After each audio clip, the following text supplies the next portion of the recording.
ত্রিপুরায় তৃণমূলের party office ভাঙচুর। আগরতলায় ভাঙচুর করা হলো অফিস।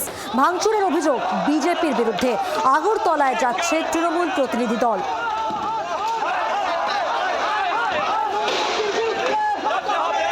সেই মুহূর্তের ছবি দেখছেন। তৃণমূলের পার্টি অফিস ভাঙচুর। আগরতলায় ভাঙচুর করা হয় অফিস।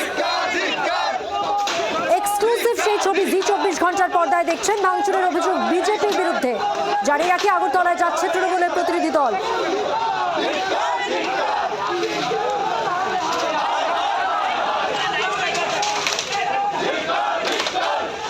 ভাঙচুরের মুহূর্তের ছবি জি24 ঘন্টার পর্দায়। ত্রিপুরায় তৃণমূলের পার্টি অফিস ভাঙচুর।